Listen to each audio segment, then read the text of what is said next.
రామచంద్రమూర్తి మహాసముద్రం యొక్క ఒడ్డుకు చేరి సూర్యుడి వలె తీక్ష్ణమైన బాణములతో సముద్రుని వ్యాకులపరచెను. ఈయన వెళ్ళాడు సముద్రం దగ్గరికి, దారిగు అని శరణాగతి చేశాడు. ఎవరు? రామచంద్రమూర్తి. దర్భలు పరుచుకొని శరణాగతి చేశాడు. అయినా చలనం లేదు. చిన్న చిన్న బాణాలు ప్రయోగించిన తర్వాత ఒళ్ళు వేడెక్కి అప్పుడు సముద్రుడు వచ్చాడు. వచ్చి, రామ ఎలా కుదురుతుంది? నా యొక్క ధర్మం ఇది కదా, నేను దారి ఇవ్వలేను, కానీ ఒక మార్గం అయితే ఉంది. నలుడు నీలుడు ఉన్నారు కదా వీళ్ళంతా, వీరు అద్భుతమైన శక్తి గలవారు. వీరి చేత మీరు నిర్మాణం చేయడం వాళ్ళది, అవన్నీ తేలేలాగా వాళ్ళు కడతారు. ఎవరు వాళ్ళు? విశ్వకర్మ యొక్క అంశంతో పుట్టినటువంటి వాడు కదా, విశ్వకర్మ యొక్క అంశ. ఆ సలహా ఇస్తాడు. దాంతోనే ఆయన ముందుకు పెడతాడు శ్రీరామచంద్రమూర్తి. ఏంటది? శోభికి ఏంటి నెక్స్ట్ శ్లోకం ఏంటి? దర్శయామాస చాత్మానం, దర్శయామాస చాత్మానం సముద్రసహితాం పతి సముద్రవచనాచైవ నలం చైకమకారయత్. నదులకు నాయకుడైనటువంటి సముద్రుడు, నదీనాం సాగరోపతి, సముద్ర సరితాం పతి. నదులంటే స్త్రీలు, సముద్రుడు పురుషుడు, భార్యను భర్త పోల్చారన్నమాట. అలా సముద్రుడు చెప్పిన విధంగా రాముడు నలుడిని అనేక వారుని ద్వారా సేతువులు కట్టించాడు. నలుడు వానరుడు కొత్తగా వచ్చాడు ఆయన టీంలోకి, ముందు నుంచే ఉన్నాడా? ముందు నుంచే ఉన్నాడు. నేను నలుడు ఎందుకు చెప్పలేదు? చూడండి, రెండు విషయాలు శ్రీరామాయణంలో. జాంబవంతుడికి హనుమనే దాటగలడు అని తెలిసినప్పుడు ముందే హనుమని ఎందుకు అడగలేదు? మీరెన్ని యోజనాలు అడుగుతారు, మీరెన్ని యోజనాలు ఎదుగుతారు, ఎందుకు అడగాలి? ఇవన్నీ నేరుగా అన్నగా చెప్పొచ్చు కదా. అట్లా కాదు, లీడర్షిప్ క్వాలిటీ కాదు. అందరూ అడిగి వాళ్ళ దగ్గర కెపాసిటీ, వాళ్ళ క్యాపబిలిటీ లేదన్నప్పుడు అప్పుడు హనుమ గురించి చెప్పాడు కదా. మన ఆఫీస్లో అయినా ఇంట్లో అయినా ఏదైనా వాళ్ళు చెప్తున్నప్పుడు అన్నీ వాళ్ళకే చెప్తారు. వాళ్ళంటేనే ఇష్టం, వాళ్ళంటే ఇష్టం లేదు అనుకుంటారు. ఆఫీస్లో ఉంటాయి ఇట్లాంటివన్నీ పాలిటిక్స్. అట్లా ఏం లేదు, సమర్థవంతంగా చేసేవాళ్ళు. అందరినీ అడిగాడు, కారణం వల్ల హనుమకు చెప్పాడు. ఇప్పుడు నేరుగా జాంబవంతుడు హనుమకు చెప్పి పంపిస్తే మిగతా వాళ్ళు ఏమంటారు? ఆమెను అడగలేదండి, అడిగితే మేము కూడా వెళ్ళేవాడు, మేము కూడా చేసేవాడు, నేనైతేనా అని చెప్తాను. మరి ఈ ప్రాబ్లం రావద్దు. ఎంత సునిశ్చితంగా ఉంటుందో రామాయణం, మనం గమనించే విధానం చాలా ఇంపార్టెంట్. కాబట్టి అన్నాడు. మరి నలుడు కూడా వీళ్ళ గోష్ఠిలో ఉన్నాడు. నేను చేస్తానని అనొచ్చు కదా, అనలేదు ఆయన. ఎందుకు? మన గొప్పతనం మనం చెప్పుకోకూడదు, ఇంకొకటి చెప్పాలి. శంకుడు చెప్పాడు, ఈయన గొప్పవాడయ్యా, ఈయన మంచి ఆర్కిటెక్ట్, ఈయన వేసిన బ్రిడ్జ్ ఏదైతే ఉంటుందో నీళ్ళ మీద ఫ్లోట్ అవుతుంది, ఇంధం కట్టించుకొని చెప్పాడు. అప్పుడు ఆయన ముందుకు వచ్చాడు, రాముడు ఆజ్ఞ తీసుకుని. తర్వాత 81 తేనగత్వా బ్రీప్లంకాం హత్వా రావణమాహవే రామసీతామనుప్రాప్య పరాం క్రీడాముపాగమత్. లంకారామునకు సేతు మార్గంలో వెళ్ళి యుద్ధమునందు రావణుని సంహరించి రాముడు సీతను లభించుకొని మిక్కిలి సిగ్గుపడను అని ఉంది తాత్పర్యం. అయితే ఇంత షార్ట్గా అయిపోయింది చూడండి, ఫాస్ట్గా అయిపోయింది. వెళ్ళడము, యుద్ధం చేయడము, రావణాసుడు. తామువాది తతో రామ పరుషం జనసంసది అనుష్యమాణ సా సీత వివేశ జ్వరణం సతి.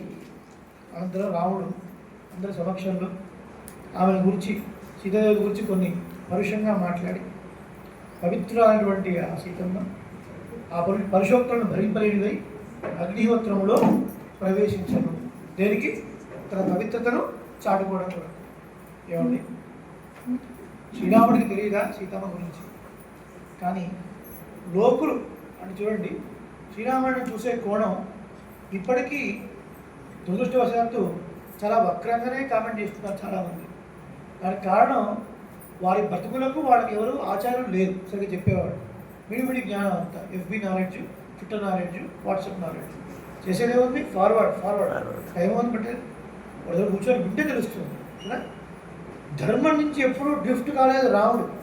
తన పర్సనల్ లైఫ్ని కూడా సాక్రిఫైస్ చేశాడు ధర్మంలో నిలబడడానికి. ఒక రాజు అన్న వాడికి ఉండాల్సిన గొప్పతనం కదా. ఇవాళ రాజకీయ నాయకులు ఎట్లున్నారు? వాడి మీద ఎన్ని కేసులు ఉంటే వాడంత గొప్పవాడు కదా. క్లీన్గా ఉండాలని అనుకుంటారండి. కానీ పాలించేవాడు రాజా అని చెప్పుకున్నాం కదా, రంజనాథ్ రాజా, అందరిని సంతోషపెట్టేవాడు రాజును పడతాడు. మరి ఎట్లా ఉండాలి? తన పర్సనల్ లైఫ్ కూడా త్యాగం చేశాడు. ఎవరో ఏదో అనుకుంటాడు కాదు, ఎవడో ఏదో అనొచ్చునేమో అని కొంచెం పరుషంగా మాట్లాడాడు. తన పవిత్రతను చూపించుకోవడం కొరకు ఆమె అగ్నిహోత్రంలో ప్రవేశించింది. అగ్ని తెల్లటి మల్లెపువ్వులాగా మళ్ళీ సీతాదేవిని ప్రవేశపెట్టి, రామ నీకు తెలియదా ఎందుకు ఇలా చేశావు, మా తెలుసులే లోకుల కోసం చేశాను ఇట్లా, ఈమె నీ గురించే తెలుస్తుంది అని చెప్పేసాడు. అయిపోయింది. ఇప్పటికీ లంకలో ఆ ప్రదేశాన్ని చూడొచ్చు. శ్రీలంకలో రాంబోడా అనే ప్లేస్ ఉంది, RAMBODA, లంబ పర్వతం అంటారు. హనుమంతుల వారు మొట్టమొదట కాలు మోపిన ప్రదేశం. అక్కడ చిన్మయ మిషన్ వాళ్ళగా హనుమంతుడి దేవాలయం కూడా ఉంటుంది. 2024లో వెళ్ళాం మేము. వెళ్ళి కొన్ని పారాయణలు కూడా చేసుకుని వచ్చాం. అద్భుతమైన ప్రదేశం, మంచి ప్రకృతి రమణీయత. లంక ఇప్పుడే ఇంత బ్యూటిఫుల్గా ఉందంటే త్రేతాయుగంలో ఎంత బ్యూటిఫుల్గా ఉండేదో చూడండి. చాలా అద్భుతంగా ఎక్కడ చూసినా జలపాతాలు, పెద్ద పెద్ద లోయలు, కొండలు, చాలా అద్భుతమైనటువంటి సీనరీ బాగుంటుంది. అది కొంచెం ముందుకెళ్ళిన తర్వాత రాముడు దాటిన తర్వాత సీతాదేవి అగ్నిప్రవేశం చేసినటువంటి ప్రదేశం కూడా చూడొచ్చు మనం అక్కడ. అలా తన యొక్క పాతివర్త్యాన్ని నిరూపించుకున్నది సీతాదేవి, అగ్నిప్రవేశం చేసింది. తర్వాత ఏదో శ్లోకం 83 చెప్పుకోవాలా? తతోగ్నివచనాచీతాం జ్ఞాత్వా విగతకల్మషాం బభౌ రామః సంప్రహృష్టః పూజితః సర్వదైవతైః. ఆ తర్వాత అగ్నిహోత్రుని మాటలు విని సీతాదేవిని దోషహీనురాలుగా గుర్తించి శ్రీరామచంద్రమూర్తి సంతోషించి దేవతండ్రుల చేత పూజింపబడిన వాడై శోభించెను, ప్రకాశించెను. కర్మణాతేన మహతా త్రైలోక్యం సచరాచరం సదేవర్షికణం దుష్టం రాఘవస్య మహాత్మనః. మహానుభావుడైనటువంటి రామచంద్రుడి యొక్క రావణ వధ అనే ఈ ఘనకార్యం చేత దేవతల మహర్షుల బృందంతో పాటు స్థావర జంగమ రూపమైన లోకత్రయం అంతా కూడా సంతోషపడేను అన్నారు. శ్రీరాముడి యొక్క అవతారం దేనికి? రాక్షస సంహారం. శ్రీరామాయణం అంతా కూడా శరణాగతి. కరీంనగర్లో ఒకసారి శ్రీరామాయణ నవానికి జరిగింది. 9 days పాటు తూప్రాన్ రంగాచార్య గారు అంటే వారు దాసుని ఆహ్వానించారు. శ్రీరామాయణం శరణాగతి. ప్రతి కాండలో శరణాగతి ఉంది. బాలకాండ, అయోధ్యకాండ, అరణ్యకాండ, కిష్కింధకాండ, సుందరకాండ, యుద్ధకాండ, ప్రతి కాండలో శరణాగతి ఉంది. అది డిఫరెంట్ టాపిక్. 2.5-3 hours డెడికేట్ చేస్తే ఎప్పుడన్నా శ్రీరామాయణం శరణాగతి ఒకటే టాపిక్, మొత్తం కాదు, ఒకటే టాపిక్. అటువంటి శరణాగతి అద్భుతమైన టాపిక్ అనమాట. ఎందుకు వచ్చాడు ఈయన అంటే దేవతల యొక్క శరణాగతి మేరకు రావణ వధ చేయడానికి. రావణ వధ అయిపోయిన తర్వాత దేవతలందరూ కూడా సంతోషించి పుష్పవృష్టి కురిపించారు, సంతోషించారు. ఆ తర్వాత అభిషిచ్య లంకాయాం రాక్షసేంద్ర విభీషణ కృతకృత్య స్తదారామో విధ్వర ప్రమోద. లంకాలలో రాక్షస నాయకుడైనటువంటి విభీషణుని పట్టాభిషేకం చేసిన ప్రతిజ్ఞను సాధించుకున్నాడు రాముడు. ఆ తర్వాత నిశ్చింతగా సంతోషించను అని మహర్షి యొక్క శ్లోకం. అక్కడ మీరు గమనిస్తే రాము విజ్వర అంటే జ్వరం నుంచి బయటపడ్డాడు అన్నారు కదా. జ్వరం వస్తే ఏమవుతుందంటే ఒళ్ళు వేడెక్కుతుంది, తాపం అంటారు, బాధ. ఆ బాధ పోయింది అన్నారు. ఎందుకు? పట్టాభిషేకం చేస్తా అన్నారు. ఈయన అడవిలోకి వచ్చాడు. నేను నువ్వు పెట్టుకోరా కిరీటం ఉంటే భరతుడు నాకు వద్దన్నాడు వద్దన్నాడు. ఎవరికొరు పట్టాభిషేకం చేస్తే కానీ నాకు సంతోషం లేదు. రావణాసుడు మరణించాడు, విభీషణుడిని పట్టాభిషేకం చేశాడు, చేసి కృతకృత్యుడు అయ్యాడు, సంతోషించాడు రామచంద్రమూర్తి అన్నారు. దేవతాభ్యో వరం ప్రాప్య సముత్థాప్య చ వానరాం అయోధ్యాం ప్రస్థితో రామ పుష్పకేన సుహృద్మృత. దేవతల వల్ల వరాన్ని పొంది యుద్ధంలో మరణించినటువంటి వానరులందరినీ కూడా బ్రతికించుకొని మిత్రులతో కూడిన వాడై పుష్పక విమానముతోని రాముడు అయోధ్యకు బయలుదేరాడు. తర్వాత భరద్వాజాశ్రమం గత్వా రామ సత్యపరాక్రమ భరతస్యాత్మికం రామో హనుమంతం విసర్జయతే. సత్యమైన పరాక్రమం కలిగినటువంటి శ్రీరామచంద్రమూర్తి భరద్వాజ మహర్షి యొక్క ఆశ్రమానికి వెళ్ళి భరతుడి వద్దకి స్వామి హనుమని పంపించారు. ఎందుకు? 14 ఏళ్ళు అయిందండి భరతుడు రాజ్యం పరిపాలించమని చెప్పాను. ఇప్పుడు నేను తీరా వెళ్ళిన తర్వాత నేనేదో రాజ్యం పరిపాలిస్తూ హ్యాపీగా ఉంటే ఇప్పుడు నువ్వు వచ్చావా అనుకుంటాడేమో.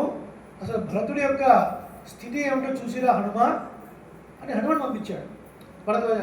ఆయన వెళ్ళి మళ్ళీ ఎంతగా వెళ్ళి భరతుడున్న సిచ్యువేషన్ చూసుకొని భరతుడికి ఈ విషయం చెప్పి తిరిగి వచ్చి చెప్పాడు, రామ నీ రాక కోసమే చూస్తున్నాడు. భరతుడు చెప్పాడు, రామ 14 సంవత్సరాలతో నువ్వు రాకపోతే నేను ప్రాయప్రవేశం చేస్తాను, నేను చనిపోతాను అని చెప్పాడు. ఏమో అన్నాడు, అప్పుడంటే అన్నాడండి. మనం కూడా మాట ఏముందండి, మాట ఇవ్వడం పెద్ద. మీకెందుకంటే నేను చేసి పెడతాను, మీకెందుకు, మీరు రాండి నేను చూసుకుంటాను. 10 రోజులు ఫోన్ చేస్తే నేను బిజీగా ఉన్నాను, కొంచెం బిజీగా ఉన్నా, అర్జెంట్ పని వచ్చింది. అప్పుడు మాట ఇచ్చారు కదండి, ఇస్తామండి మాట, అన్నీ చేయాల్సిన రూల్ ఏమైనా ఉందా ఏంటి? అప్పుడు కుదరట్లేదు, అప్పుడు కుదిరింది ఇస్తా ఉన్నాం, కుదరట్లేదు ఇంకోసారి చూద్దాం. అట్లా నిజంగా మరి ఆ ఉద్దేశంతో ఉన్నాడా లేదా కనుక్కుందామని హనుమాన్ పంపించాడు. హనుమ చూశాడు, రామ నిజంగా నీ రాక్ కోసం వెయిట్ చేస్తున్నాడు. ఎట్లా ఉన్నాడయ్యా భరతుడు? జడలతో ఉన్నాడు, నో హెయిర్ కట్, నారచీరలే ధరించి ఉంటాడు, భూమి మీదనే పడుకొని ఉంటాడు. రాజుగా సుఖాలు అనుభవించే యోగ్యత ఉన్నప్పటికీ రామచంద్రుడు అడవిలో ఎటువంటి జీవితం గడిపాడో అదే జీవనాన్ని గడుపుతున్నాడు భరతుడు. సేమ్ అలాగే అది తలుచుకున్న రావణుడికి చాలా ఆనందం కలిగి ఆ తర్వాత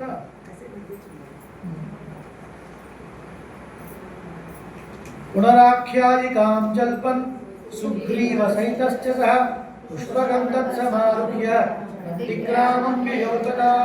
తర్వాత సుగ్రీవుడితో కూడినటువంటి రాముడు పూర్వ వృత్తాంతానంతా చెప్పాడు. చెప్పి పుష్పక విమానాన్ని ఎక్కి నందిగ్రామానికి వెళ్ళాడు. సుగ్రీవుడికి మొత్తం విషయం చెప్పాడనమాట.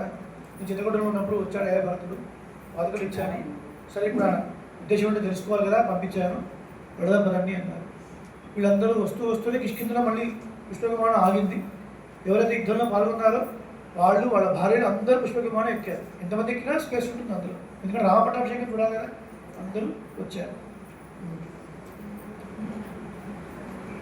ఎన్నది 89 నందిగ్రామే భ్రాతృభిः సహితోనగః రామసీతామనుప్రాప్య రాజ్యం పునరవాప్తవాన్. తన తమ్ముడితో తెలిసినటువంటి పుణ్యశాలి అటువంటి రాముడు నందిగ్రామంలో జడలను ధరించిన వాడి ఆ జడలను విడిపించేసి సీతను వెంట ఉంచుకొని మరలా రాజ్యాన్ని పొందాను. నందిగ్రామం వెళ్ళిన తర్వాత భరతుడిని చూసి చాలా ఆనందించి బాధపడి ముందు వాళ్ళందరికీ హెయిర్ కట్ చేసి తర్వాత తను కూడా హెయిర్ కట్ చేసుకొని పట్టాభిషేకానికి సిద్ధమయ్యాను. అసృష్టో మృతో లోక తుష్టధార్మిక విరామయో విరోధశ్చ దుర్భిక్ష వ్యవస్థ. లోకమంతా కూడా రామరాజ్యం మళ్ళీ లభించడం చేత ఆనందాన్ని పొంది సంతోషంతో పరిపుష్టిగా ఉన్నారు. మిక్కిలి ధర్మాన్ని అవలంబిస్తూ ఏ వ్యాధులు అనారోగ్యం లేకుండా కరువు కాటకాలు లేకుండా జీవించసాగారు అని చెప్పారు. తర్వాత 91 నుంచి 95 ఉత్తరాఖండ. నపుత్ర మరణం కించిత్, అదంతా కూడా యాక్చువల్గా ఫలశ్రుతి అనుకోండి. నపుత్ర మరణం కించిత్ ద్రక్షంతి పురుషాః క్వచిత్ నార్యశ్చా విధవా నిత్యం భవిష్యంతి పతివ్రతాః నచాద్విజం భయం కించిత్ నాప్సు మజ్జంతి జంతవః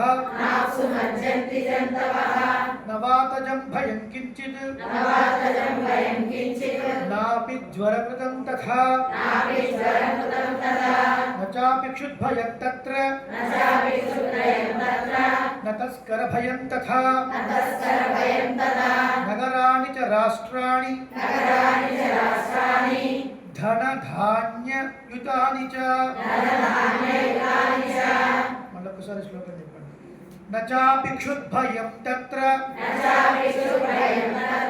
న తస్కర భయం తథా నగరాణి చ రాష్ట్రాణి ధనధాన్యయుతాని చ.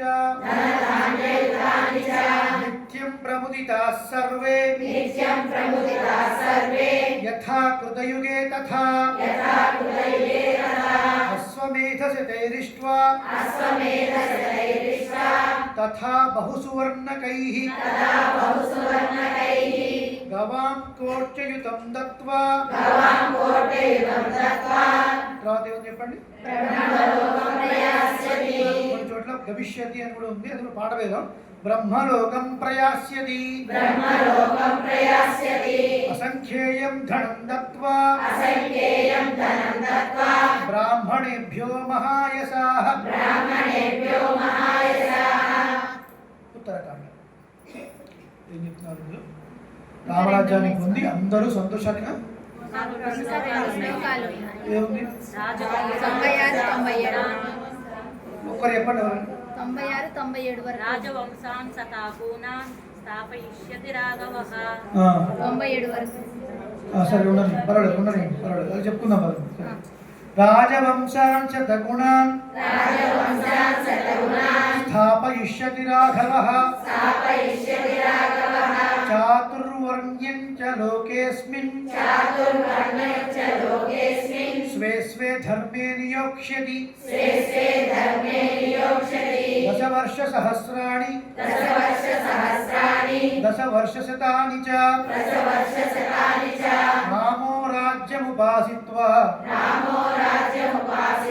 బ్రహ్మలోకం గమిష్యతి. ప్రయాసతి గమిష్యతి రెండు ఒకటి అర్థం. ఇక్కడ ఏదో చదవండి. నపుత్ర మరణం కించిత్ న ద్రక్ష్యంతి పురుషా క్వచిత్ నార్యశ్చ విధవా నిత్యం భవిష్యంతి పతివ్రతాః. రామరాజ్యాన్ని పొంది సంతోషించారు. చూడండి, శ్రీరామచంద్రమూర్తి 11,000 సంవత్సరాలు భూమండలాన్ని పరిపాలించాడు. 11,000 సంవత్సరాల్లో వనవాసం వెళ్ళింది ఎన్ని సంవత్సరాలు? 11,000 సంవత్సరాలు 100% అయితే 14 సంవత్సరాలు ఎంత పర్సెంట్? చాలా తక్కువ పర్సెంట్. ఈనాటికి మనం రామచరిత్రం చదువుకుంటున్నాం. రామచంద్రుడి యొక్క త్యాగాన్ని, ఒక వ్యక్తికి గౌరవం లభించాలంటే త్యాగమా భోగమా అంటే త్యాగమే మనిషిని చాలా కాలం నిలబడుతుంది కదా. 11,000 సంవత్సరాల్లో 14 లేదండి, వనవాసం లేదండి. అయినా రామచరిత్రను మనం ఇప్పటికీ ఇంత గౌరవంగా చేస్తాము అంటే త్యాగం కనబడుతుంది అందులో కదా. ఇంకా ఎప్పుడు కూడా నా చిన్ని బొజ్జకు శ్రీరామ రక్ష అది కొంచెం పక్కన పెట్టాలి. సొంత లాభం కొంత మానుకో అన్నారు కదా. ఆ త్యాగం మనిషిని అంత గొప్పవాడిగా, ఆ త్యాగం ఉంటే అదే మనుషుడు కూడా దేవుడు అవుతాడు అని చెప్పే మాట. ఆ రామరాజ్యంలో అందరూ సంతోషంగా ఉన్నారట, ఉత్తమరణాలు లేకుండా. అలాగే స్త్రీలు ఎప్పుడు వైధవ్యాన్ని పొందకుండా పూర్ణంగా ఉన్నారు. నచ అగ్నిజం భయం కించిత్ నాప్సు మజ్జంతి జంతవః నా వాతజం భయం కించిత్ నాపి జ్వరపుతం తథా. అగ్ని భయం లేదు, మన వైట్ ఫైర్ వచ్చేసి మొత్తం అవన్నీ ఏం లేదు. అలాగే ప్రాణ నష్టం లేదు, అలాగే సునామీ లేవు. తర్వాత నా వాతజం అంటే ఏంటి? వాతం లేదని అర్థమా? వాతజం అంటే ఎవరికి వాతం లేదని అర్థం కాదు. వాతజం అంటే వాయువు వల్ల సంభవించేటువంటి ఉపద్రవాలు. ఇప్పుడు నార్త్ అమెరికాలో టోర్నడోస్ వస్తాయి. టోర్నడోస్ గాలి సుడు తిరుగుతూ కొన్ని బిల్డింగ్స్ కూడా లేకుండా వెళ్ళిపోతుంది. అటువంటివి ఏమి ఉపద్రవాలు లేకుండా సంతోషంగా ఉంది. సునామీ లేవు, ఇవన్నీ ఇంకెట్లన్నారట? నచాపి క్షుద్భయం తత్ర న తస్కర భయం తథా నగరాజ్య రాష్ట్రాన్ని ధన ధాన్య రామరాజ్యంలో ఆకలి బాధ లేకుండా, దొంగల భయం కూడా లేకుండా పట్టణాలు, రాష్ట్రాలు ధన సమృద్ధి, ధాన్య సమృద్ధిని కలిగి నిత్యం ప్రముదితా సర్వే యథా కృతయుగే తథా అశ్వమేధ శతైరిష్ట్వా తథా బహుసువర్ణకైః. కృతయుగం ఎట్లా ఉండిందో అలా ఉండిందట త్రేతాయుగం. అంత ధర్మాచరణ. అటుపైన 100 కొలది అశ్వమేధ యాగాలతోనూ సువర్ణక యాగాలతోని వాళ్ళు యాగాలతో దేవతను ఆరాధించి 1000 కోట్ల సంఖ్యల గోవులను, అదే గవాం కోటి యుధం తత్వా బ్రహ్మలోకం ప్రయాసతి. 1000 కోట్ల గోవులను ప్రారంభించి రాముడు తిరిగి తన లోకాన్ని చేరగలడు. అని చెప్తున్నాడు నారద మహర్షి, వాల్మీకి చెప్తున్నాడు కాబట్టి. అసంఖ్యేయం ధనం తత్వా బ్రాహ్మణేభ్యో మహాయశాః. గొప్ప కీర్తికినటువంటి శ్రీరాముడు బ్రాహ్మణుల కొరకు లెక్కలేనంత ధనాన్ని ఒసిగి వెళ్ళేను అన్నాడు. చూడండి, మనం నిత్యం పూజ చేసుకున్న తర్వాత కూడా ఒక చదువుతాం ఏమని? గోబ్రాహ్మణేభ్యః శుభమస్తు నిత్యం లోకా సమస్తాః సుఖినో భవంతు. మన సరైన జ్ఞానం లేకపోతే ఏమనిపిస్తుందంటే, ఏంటండి గోవులు బ్రాహ్మణులు మంచిగా ఉంటే చాలా, చౌదరీస్ ఏమైపోవాలి, రెడ్డిస్ ఏమైపోవాలి, చిత్రులు ఏమైపోవాలి అంటే మేము ఏమైపోయినా పర్వాలేదు, బ్రాహ్మణులు మాత్రం బాగుండాలి, వాళ్ళకే సంభావన, వాళ్ళు మాత్రం బాగుండాలి. ఏంటంటే ఇంత పార్షియాలిటీ అనిపిస్తుంది. దాని అర్థం అది కాదు, అది ఉపలక్షణతయా అని తెలుసుకోవాలి. ఏదది ఉపలక్షణతయా? ఉపలక్షణం అంటే బ్రాహ్మణుడు చెప్తే మిగతా వర్ణాలన్నీ చెప్పినట్లే, గోవులు చెప్తే మిగతా జంతుజాలం మొత్తం కూడా చెప్పినట్లే, దాన్ని ఉపలక్షణం అంటారు అనమాట. అర్థమవుతుందా? ఉపలక్షణం అంటే అది అర్థం. ఇక్కడ కూడా చాలా చక్కగా బ్రాహ్మణుని సేవించి, ఎందుకంటే ధర్మం వేరు దానం వేరు. ఇప్పుడు ఏదన్నా ఒకటి కర్మఫలం పోగొట్టుకోవడానికి బ్రాహ్మణికి మనం దానం ఇస్తాం కదా. సో మనం డబ్బుని కొంతమందికి ఇచ్చేది అది ధర్మ, బయట గుండుముదుడు కూడా ధర్మం చేయండి బాబు అంటారు చూసారా, అది మనం ఉన్నదాన్ని ప్రాణహితం కోసం ఖర్చు పెట్టాలి, ధర్మం అంటారు అన్నమాట. సో దానం లిటరల్ మీనింగ్లో వైదిక పరిభాషలో ఏదో ఒక దోషం పోగొట్టుకోవడం కోసం బ్రాహ్మణులకు ఇచ్చి పోగొట్టుకునేది దానం అనబడుతుంది.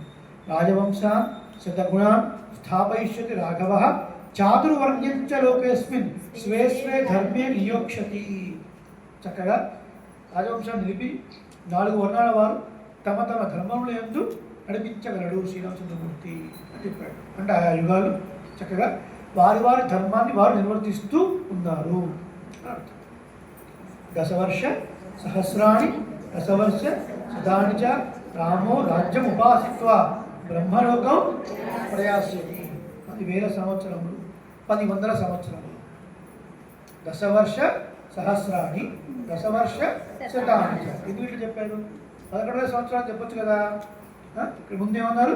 10,000 సంవత్సరాలు, అటుపైన 10,000 సంవత్సరాలు రాముడు రాజ్యాన్ని ఏలి తిరిగి తన లోకాన్ని చేరుకుంటాడు అన్నారు. అంటే 10,000 సంవత్సరాలు సీతాదేవితోని, 1000 సంవత్సరాలు సీతాదేవి లేకుండా ముందు తన అవతారం ముందు చాలా చేస్తుంది కదా, అలా అర్థం చేసుకోవాలి. రాముడు రాజ్యాన్ని ఉపాసించాడ. మనం ఎవరిని ఉపాసిస్తామండి? పరమాత్మను ఉపాసిస్తాం. ఉపాసించడం అంటే భక్తి, ధ్యానము, ఆశ్రయించడం అని అర్థం. రాముడు రాజ్యాన్ని అధికారంగా తీసుకోలేదు, ఒక భగవత్ ఆరాధన రూపంగా చేశాడు. అది మనం తెలుసుకోవాల్సిన విషయం అన్నమాట. తన రాజ్యంలో ప్రజలకు ఏ కష్టం రాకుండా చూసుకున్నాడు రాముడు. సుమన్ టీవీలో ఒకసారి ఇంటర్వ్యూ మన జయ అంటారు సార్, CEO. రాముడి యొక్క బాలరామ ప్రతిష్ఠ రోజు లైవ్ అనమాట. అది స్టూడియోకి వెళ్ళాం, జూబ్లీస్లో గౌరవం ఉన్నారు, ప్రశ్న అడుగుతుంటారు, మనం అప్పటికప్పుడు స్పాంటేనియస్గా చెప్పాలి. చెప్తుంటే అన్నా అనమాట ఈ మాట. చూడండి, రామరాజ్యం రాముడిని పెట్టుకున్నంత మాత్రం ఇది మాత్రం కాదండి, మంచి విషయం, ఇది చాలా గొప్ప విషయం. ఎవరు సాధించలేనిది మన భాగ్యవశాత్తు మనం ఉన్న కాలంలో మళ్ళీ మనం రాముడిని చూడగలుగుతున్నాం మోడీ గారి ప్రభుత్వంలో, చాలా గొప్ప విషయం. కానీ మనకు రామాయణ పరిస్థితుల్లో చూస్తే మీరు నగరానికి రాష్ట్రాన్ని ధనధాన్యయుతాన్ని చ, ఎక్కడెక్కడ మనం రామాయణాన్ని పారాయణ చేసినా అక్కడ భూమి పవిత్రం అవుతుంది, వేరే బాధలు ఉండవు, ఆనందంగా ఉంటారని చెప్పారు. మీరు మీ ఛానల్ ద్వారా రేవంతుడికి చెప్పండి, అసెంబ్లీలో కూడా ముందు స్టార్ట్ చేసేటప్పుడు అందరూ నిలబడి సంక్షేమ రామాయణం చదివి అది కూర్చోవాలి చెప్పండి అని సలహా ఇచ్చారు. దాన్ని కట్ చేసి వాడు చేసుకున్నారు. ఎందుకంటే వాళ్ళకేదో ఎట్లా ఇష్యూస్ ఉంటాయి కదా, ఉంటాయి కాబట్టి అదొక పెద్ద సమస్య. చూడండి, పొలిటీషియన్స్ వినాలి ఫస్ట్ రామాయణం, అందరూ వినాలనుకోండి, వాడు బాగా వినాలి కదా. ఎందుకంటే రాముడు రాజ్యాన్ని ఉపాసించాను, తన ప్రజలని తన బిడ్డల్లాగా కష్టం లేకుండా చూసుకున్నాడు. ఇవాళ రాజకీయ నాయకులు పీడిస్తున్నారు మనల్ని. ఎక్కడ పోయినా హైదరాబాద్ మారుమూలంలో ₹1,00,00,000 వీళ్ళు తక్కువ లేదు, కానీ రోడ్లు చూస్తే అధ్వానంగా ఉంది కదా. వర్షం పడితే అంత స్విమ్మింగ్ పూల్సే అక్కడ అంతా, ఎప్పుడు ఎక్కడ ఉంటుందో ఏగుతుందో తెలియదు. కార్లు ఖరాబైపోతున్నాయి, బండ్లు చెడిపోతున్నాయి, L1 L2 L3 ఇక్కడ ఏంటి స్పైనల్ కార్డ్ ప్రాబ్లమ్స్ వస్తున్నాయి. ఏమంటే అన్నంత రేట్లు పెట్టి ఇల్లు అమ్ముతున్నారు, కనీసం మినిమం రోడ్ ఫెసిలిటీ లేదు. ఫారెన్లో ఇల్లు పెట్టుకోవాలంటే ముందు ఇన్ఫ్రాస్ట్రక్చర్ ఉందా లేదా, ఇది అయిన తర్వాత ఇది స్టార్ట్ చేయండి అని గ్రీన్ సిగ్నల్ ఇస్తారు. మన దగ్గర అదే లేదు, చెరువుల్లో కూడా వెళ్ళి కట్టేసుకోండి, వర్షం పడిన తర్వాత మునిగిపోతే మళ్ళీ వచ్చి చేసుకోండి. అట్లాగా రాముడు అందరూ సంతోషించే విధంగా పాలించెను అని చెప్పాడు. తర్వాత ఫలశ్రుతి, ఇదం పవిత్రం పాపఘ్నం పుణ్యం వేదైశ్చ సంహితం యః పఠేత్ రామచరితం సర్వపాపైః ప్రముచ్యతే. ఇదం పవిత్రం పాపఘ్నం పుణ్యం వేదైశ్చ సంహితం యః పఠేద్రామచరితం సర్వపాపైః ప్రముచ్యతే. ఏమంటారు ఇక్కడ? ఇదం పవిత్రం పాపఘ్నం. ఈ శ్రీరామాయణం చాలా పవిత్రమైనది, పాపములను హరించి వేసేది, పుణ్యప్రదమైనది. వేదములతో పోలినటువంటి రామచరిత్రను ఎవడు పఠింపగలడో అతడు అన్ని పాపముల నుండి విముక్తి పొందుతాడు అని చెప్పారు. పాపము పుణ్యము ఇన్ ద సెన్స్ భగవంతుని చేరుకోవడానికి ఏ అడ్డుపడుతుందో అది పాపం, ఆయన చేరుకోవడానికి ఏ మార్గం అయితే సులభంగా దొరుకుతుందో అది పుణ్యం. అవే మెయిన్ డెఫినేషన్స్, అందులో అన్నీ వచ్చేస్తాయి. తర్వాత ఏతదాఖ్యానమాయుష్యం పఠన్ రామాయణం నరః సపుత్రపౌత్రః సగణః సపుత్రపౌత్రః సగణః ప్రేత్య స్వర్గే మహీయతే. ఏతదాఖ్యానమాయుష్యం పఠన్ రామాయణం నరః పఠన్ రామాయణం నరః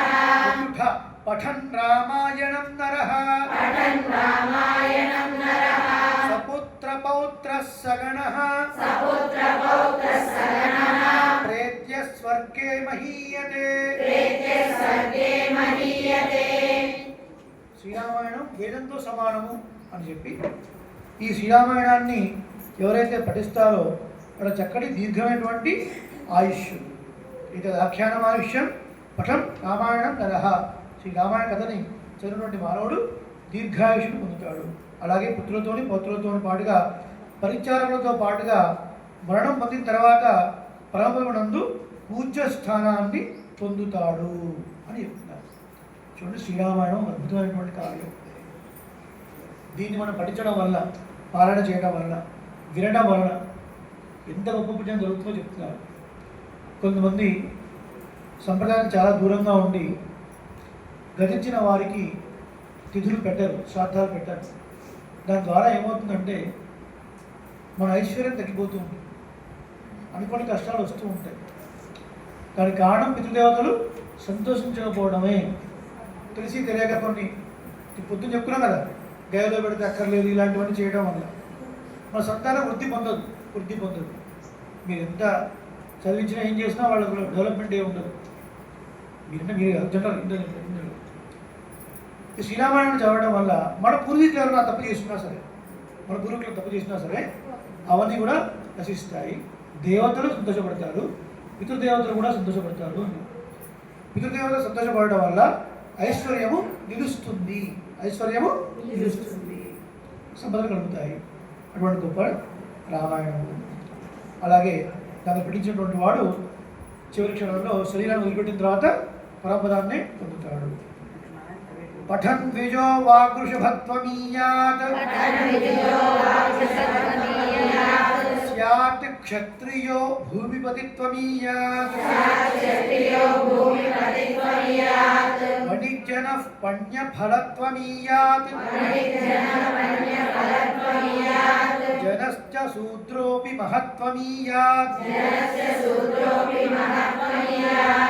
వేదాంతగో బ్రాహ్మణస్యాత్ క్షత్రియో విజయీ భవేత్. ఎంత పడుతుంది మీకు? మన విశ్వనాథనామం చివరిలో ఉత్తరపీఠికలో పరశు చెప్పినట్టుగా సేమ్ అదే, ఇంచుమించు అదే అనమాట. బ్రాహ్మణులు దీన్ని పఠిస్తే గొప్ప వాక్శక్తి కలిగిన వాళ్ళు అవుతారు. క్షత్రుడు పఠిస్తే సార్వభౌమత్వాన్ని పొందుతారు. వైశ్యులు పఠిస్తే సమృద్ధిగా ధనం వ్యాపారం కలుగుతుంది. మిగతా వర్ణాల వారికి గొప్ప పూజనీయమైన స్థానం కలుగుతుంది ఈ శ్రీమద్ రామాయణం పఠించడం వల్ల అని చెప్పారు. శ్రీమద్ రామాయణం 24,000 శ్లోకములతో విరాజిల్లేటువంటి ఒక ఆది కావ్యం. దాన్ని మానవ జీవితంలో మన శరీరం పడిపోయే లోపలైనా ఒక్కసారైనా ప్రతి కాండలో ఏ విశేషాలు ఉన్నాయనేది మనం చదవలేకపోయినా పెద్దల ద్వారా వినే ప్రయత్నం చేయాలి. కానీ వాళ్ళ మన భాగ్యవశాత్తు మొదటి చాప్టర్ సంక్షేప రామాయణాన్ని మనం యథాశక్తి ఆచార కటాక్షంతో ఉపదేశాత్మకంగా చెప్పుకొని ఆ శ్లోకాల యొక్క అర్థాలని, అలాగే వీలైన చోట్ల కొన్ని విశేష అర్థాలను కూడా మనం చూసాం. సమయాన్ని బట్టి కొన్ని విషయాలు చెప్పుకుందాం అనుకున్నాం. 4:33 అయింది. బహుశా ఇంకొక పావుగంట తీసుకోవచ్చా నేను? పావుగంట తీసుకోవచ్చా? 4:45 క్లోజ్ చేసుకున్నాం. శరణాగతి దేంట్లో ఎవరెవరు క్లూ కొంచెం అది కొంచెం పెద్ద టాపిక్, నేను మెసేజ్ పెడతాను. ఓకేనా?